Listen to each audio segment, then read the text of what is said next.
All right, ready? Yeah.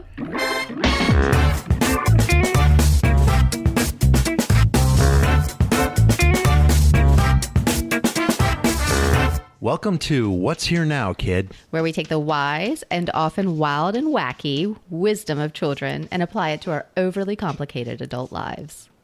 In this episode, we talk about how to drop the drama and go do it. Okay, so if you went to the moon and then you came back and you had accomplished that, what else would you do? I would get a new job. Oh, you have a job then in this imaginary life? Yeah. What's your job? No, I get it. My job was to go to the moon. I did that, and now I want to get a different job. That to me, the whole thing. You know what I mean? Yeah. My job was to go to the moon, and now I did it, and now I'm going to go do another job. I mean, the moon can be anything. It can show up as literally going to the moon, or it's like, I did this really big thing. I've done it. Now I'm going to go do something else.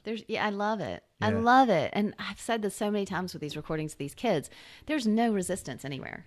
You know, there's no like, oh, I have to go do this dot. Now I have to finish my job. What am I going to do next? Oh my God. And my next thing has to be as big or bigger than going to the moon.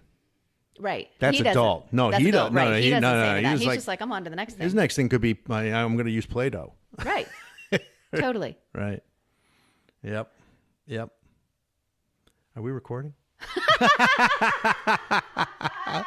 We are. Wow, we're gonna have blooper reels. For Oh my life. God. I'm like, he's pretty chill about this recording. Yeah, I mean that's what came up for me about this is, dude's got job one, happens to go to the moon. All right, job two, where are you? I am seeing so much integration between life and work. I'm seeing, you often say, life is work dictating life or life dictating work. Yes, I do say that. You do. And so I see a real integration here with him, as we often do. They're just, these kids are in life. To him, work is life and life is work. And it's not even, they don't even have the same connotation that they have to us as adults. Blurred lines for sure. Yeah. Because he's just doing what he wants, and that can be work for him. Mm-hmm. It's funny because what's his coming concept of work. I know, but you know what? I can't ignore what's coming to my mind right now, which is Let it fly. Money and how that jumps in. He doesn't have a concept of money and work. I just feel like the definition for us, work becomes where do we earn money?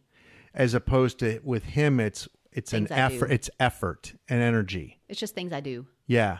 I mean, he knows there's a thing called work because he's seen his parents do it, is my guess, and he's heard about it and things like that. But I don't hear any struggle around. I just wonder if that's often where that struggle comes in from a work perspective. Is adding in the money component. Mm-hmm. Boy, it sure plays a big role. Right? Yes. And I don't want to get off on too many tangents about that, but that did come up for me. So when I look at the flow, because the reason we use these kids is I want to see that flow and see, are we missing something, and what, as adults, and what can we tap into from them? And for him, he went and he did his big thing.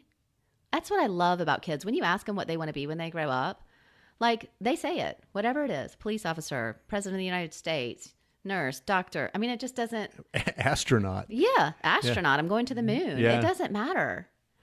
You know what? When I listened to this recording in prep for the show, just, kind of getting a feel for this young guy, something else came up for me, which was this whole idea that, I went to the moon.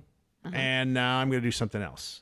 Yeah. And I didn't get the pressure off of him that thing had to be greater than the moonshot, which is pretty great. Right. It didn't have to be as important. It didn't have to earn as much or more in whatever currency he's playing in. Yeah. And we said that it isn't money. Right. And so it was a very much about the moon was awesome, and I'm going to do another thing that's awesome. And they aren't related. Mm-hmm. That makes sense? It does. It's funny because it's like for him, again, it's very fluid. It's just what's going to happen, which it will happen. He will do that. Yeah, we get enamored with the superstars that are out there in life today. They create the the fastest electric car, and then they decide to create spaceships. I was going to say, right? make it fly. Yeah, make it fly, right? And then it does, right? And it's out there somewhere. It auto parks for you, that's for sure. Right? Yeah. So when Drives for Mars wants to spare parts, they're going to get them here shortly. And so that's cool. And we go like, wow, what can be even bigger next, right? What if it's, hey, I had this really cool thing happen. I did this thing, or I built this product, or I created this thing, and now I'm going to read to children in a library. Yeah. And and that's just great too. Yeah. Again, it's this flow, and that there isn't any restriction on it, It's not one is better than the other. It's more about just being in life and what am I doing today almost. That's kind of the feel of it. Yeah. I just for me, it just keeps coming up with this idea that I don't have to now go create a robot that is going to go into every library and read to children. I just am doing this next. So what's important about that for you? Well, for me, it's just that it's something that lights me up, and it's greatness. What part? That I've decided to do it. Mm-hmm. Yeah, and there's no wow factor for anybody else but me. Mm-hmm. And those kids that you're reading to. Oh, well, yes, of course. The audience. Yes. Yeah. Absolutely. Yeah. That's a miss on my part. But the world is so much smaller in that next thing, and it's still just as great. Right. As the thing like going to the moon was great for everybody to be involved in and to watch. Like if you remember as a kid growing up, when we had the race to the moon, it felt like everybody was going to the moon, that everybody was stepping off the lander with Neil Armstrong. Right. Right. And we all took time off. We watched it in class, and it was like a big deal. We were all on the moon that day. Right. Right. And the next thing we do, whoever's doing it with us, that we're serving, that are around us, that's just the same. Why can't that be just the same feeling? Mm-hmm, mm-hmm. We're all stepping off the rover onto the moon at that moment. Yeah. There's something really, I don't know, I always see life sort of in these sort of dichotomies, but there's something really grounding about that.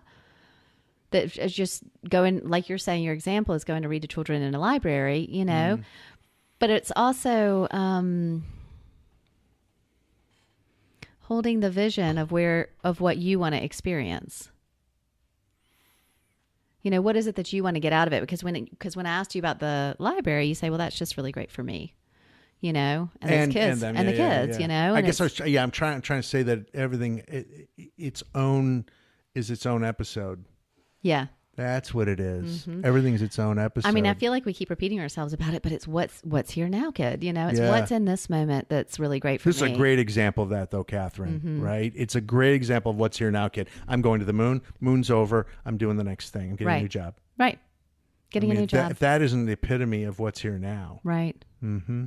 And I'm struck by the fact that you're struck by the fact of my genius on this particular episode. Struck by your genius. You're only human. I love that we can do whatever the heck we want, whenever we want to do it, and we just go do it. We don't have to make a big fanfare about it or make it hard or do any of this. We just go do the next thing. And the interesting thing about this, I'm also struck by the fact that this kid, were this really his life that he went to the moon and now he's on to the next thing, he would go get his next job. He wouldn't sit around lamenting about having to rewrite a resume and oh my God, creating all these problems for himself. I was just thinking the same thing. Like he didn't create a business plan around it, whatever it was he was doing. Yeah. Using resume, business plan, whatever. He's just going to go do it. He's just going to go do it. Yeah. It was funny. I was watching, of all things, the Steve Harvey show. It's not something I normally watch, but I randomly came upon it, and it was these kid drummers. And actually, I think they were from Atlanta, and they were doing this thing. And there was this tiny little kid. I think he was 5 years old, and he wanted to do the snare drum, which is about as big as his whole body, And he just said, "I'm gonna play the snare drum one day." And Steve Harvey was like, "Are you?" And he was like, "Oh yeah." And I mean, he wasn't asking anybody's permission. He wasn't saying, "Well, maybe I will if I get good enough." He was just like, "I'm gonna do it." And Steve Harvey looked at him. He goes, "You know what? I'm gonna give you your chance." And he handed him over the drumsticks, and Steve was wearing it, Yeah. And the kid took off. I mean, it was incredible. And I thought, well, there he went. He just did it. That's his new job. That's it. Like all the stuff we insert and inject into all these situations, making them super complicated and overthinking them. And these kids are like, nope, I'm gonna go on and do my next job. I'm good. Well, yeah, and so that I'd be really curious to know, now that he's played the snare drum, what is next for him? Like, how did he react next? Oh, he was just back. So then they went into the final bit. So they had another Like a little jam session? a jam session to do. Yeah. And so he put his little drum back on because that was the only one that would fit him. And he was going to town. He was happy to get back in and do his thing. I mean, there wasn't this big fanfare about, oh, my next thing, or, oh, I did. He just did it and he went back to doing it. He was excited. You could see it. Yeah, you could sure. see the smile and everything. But it didn't mean, and then he just went back to he went on to his next thing. Ah, Yeah. I like it. Yeah. So where does it take us for a being and doing? What's our takeaways? Our takeaways. I mean, at the risk of sounding trite, just go be it and just go do it. Just do it. Okay. I don't want us to sound like a sneaker commercial I there. know. We're getting close. So, okay, to expand on that a little bit, it's how can we drop the drama and move forward? Ooh, I like that. That's cool. That's cool. Drop the drama and go do it. Mm-hmm. Mm-hmm. Yep. Drama's clearly self-inflicted. Mm-hmm. Yeah. And, if that doesn't quite resonate with you yet, create the vision of what this would look like if there were no drama around it. No big impediments, no big, boulders of disappointment or whatever it is you're making up is in between you and just doing it. And just create that vision of ease and flow.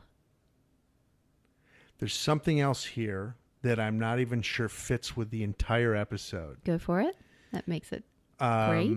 If you're in the same, I'll use job, but business, job, activity. If you're in the same one, why not take the opportunity to change it to be that next job, even though, quote, it's the same? I just heard disrupt yourself. Yes. Yeah. That's it. So whatever you did, okay, you know what? I've been doing it this way. Declare it. I've gone to the moon. And now I'm going to go get my next job. It can be the same job, just disrupt it. Make it different for yourself. Make it the job, the activity, the business, the thing that you want it to be next. That works for you. That works for you. And the other one, and declare the other one a victory. I've gone to the moon with it. And now I'm up for this. Right. And I can walk into the same building tomorrow and have disrupted it to the point that says, it's the next thing. I love it. This is my new job. Yep. I like it. Okay. Nice. All right. And if someone is actually going to do this one, I want them to. Who's a brave soul out there? You write us, send us a note, and let us know what the experience was like for you. Right. Because this one's a winner for you. If you're listening to this and you've got the courage to do it, go do it. Declare the moon you've been to the moon, and now you're going to do something different with it. Right. And if you like this podcast, please go to iTunes and rate and review us with a 5-star review. Let us know what you think. Yeah, good idea. Hey, Catherine, where do they find us? We are at what'sherenowkid.com. What'sherenowkid.com. It gets better every time you say it. I know, doesn't it? It's just cool. And I'm Joe Shum. I'm a success coach with Soul Patch Hippo. Be big, be cool, be hippo. And I'm Catherine Sable. I am a coach as well, and I inspire entrepreneurs to do epic shit. Yeah. In this next episode, we talk a lot about practice, what's so great about it, and how to be in it, be present, be associated with it. Take off your headphones. Be in practice.